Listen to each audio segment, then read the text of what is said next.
everyone, today we are making mango sourdough. It's basically a plain sourdough recipe with bits of dried mangoes in the sourdough, and trust me, it is delicious.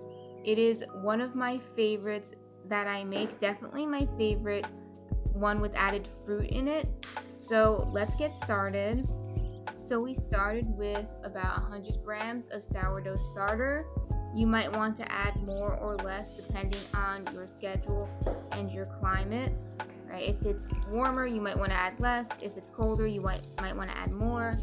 And then I added 390 grams of water. I'm adding more water than I usually would because we're adding in the mangoes dried. Then I'm going to add 7 grams of salt, and we're going to mix. Now we're going to add our dry ingredients. I'm adding 100 grams of white whole wheat flour. That's just whole wheat flour that is lighter in color. You can sub whole wheat flour if that's all you have. And I'm adding 400 grams of bread flour, and I'm going to mix it until it's well combined. The dough will be a little wet and sticky, so I'm not going to use my hands, but I'm just going to keep mixing until I feel that it's well combined. We're not going to add the mangoes yet because we're going to add them in during our stretch and folds.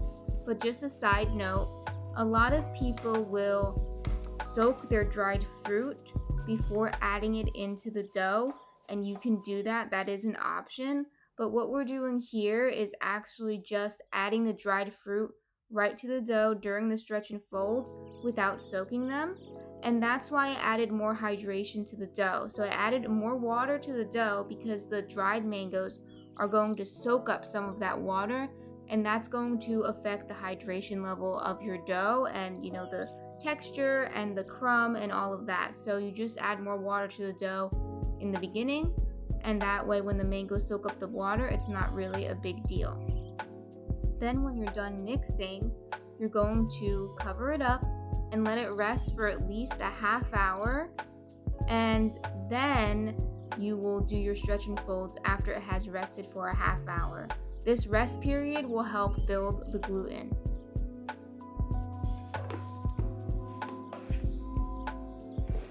After a half hour has passed, you can do your first stretch and folds. We're not going to add the mangoes at this stage because we want to build the gluten a little bit more before we add the mangoes. And to perform your stretch and folds, you just take one corner of the dough, stretch it up as high as you can without it breaking, and then fold it over. And keep going around the dough, doing the same thing until the dough feels tight. You can see me here sort of pinching the dough. That's because I found some spots that weren't mixed in all the way and still had some clumps. So that's why it's good to get your hands into the dough earlier. But now I'm just going back and making sure that all the clumps are all the way incorporated into the dough and not clumpy. So that way we won't have that problem later on. Later on it will be harder to fix this problem because your dough will already be fermenting and inflated and so on. So we want to fix that as soon as possible, so I'm doing that now.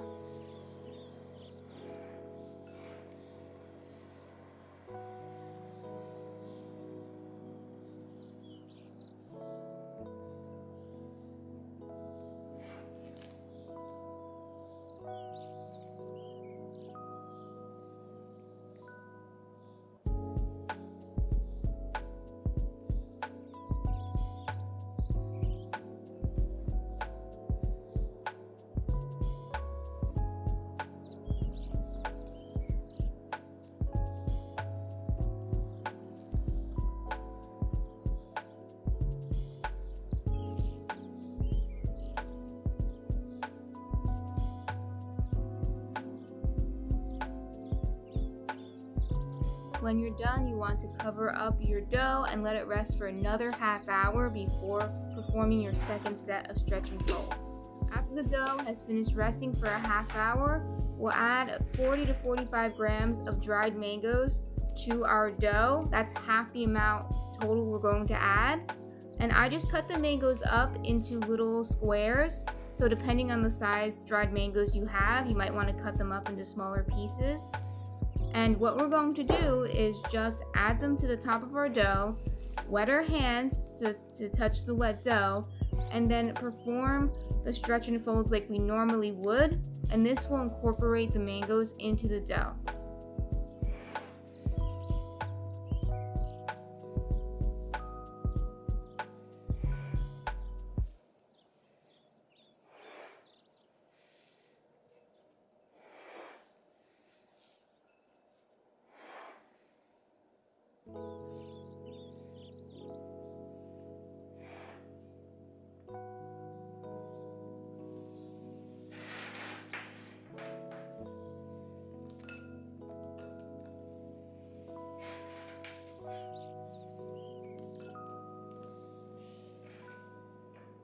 Now we'll put the rest of the mangoes on top of the dough and cover it up and let it rest for another half hour.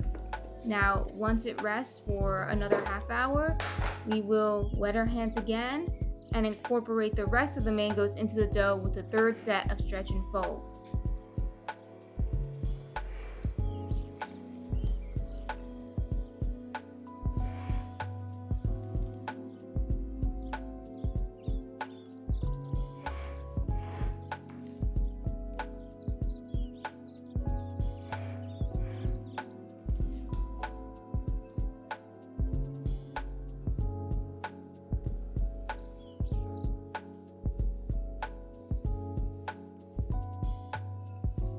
You're going to cover up your dough again, and this is optional, but I'm going to do a fourth set of stretch and folds to make sure everything is well incorporated.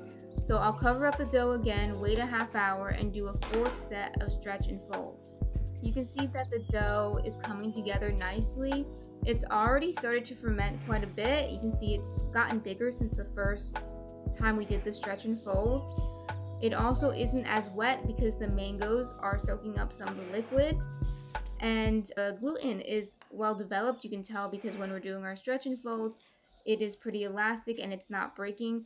The only parts where it's breaking are the parts where the mangoes might be tearing the dough a little bit, which is why adding inclusion sometimes messes with the crumb and the gluten formation, but overall it's coming together very nicely.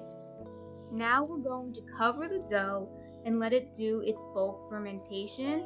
During this phase, which might take anywhere from 4 to 8 hours, it will rise quite a bit. It should fill the entire bowl if you're using a 2.5 quart bowl. And you'll see here that it fills the entire bowl and it almost reaches the top. Once you get your dough to that point, which might take 4 to 8 hours depending on a lot of variables like your sourdough starter, the temperature in your room, the flours you use, etc. So it might take, as little as 4 hours, as much as 8 hours, maybe even more.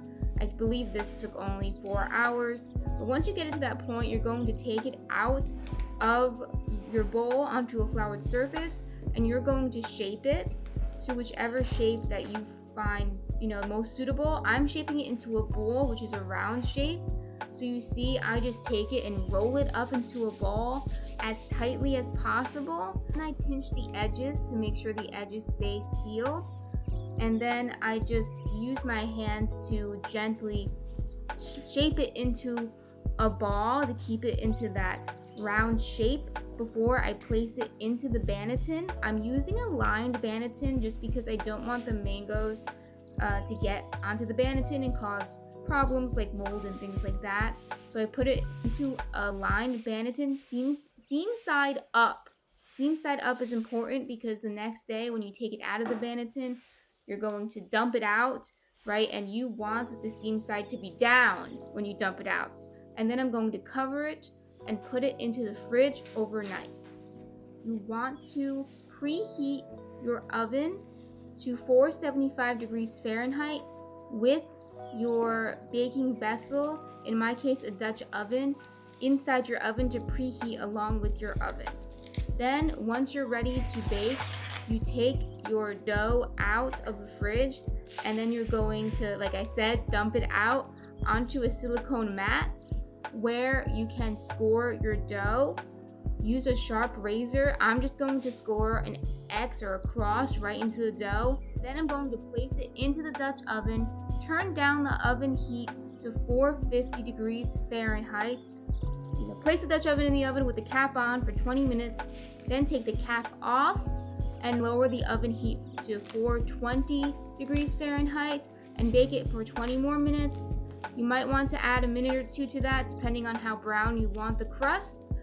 Now when your bread's done, take it out of the oven, let it rest for an hour let it rest for an hour before cutting into it.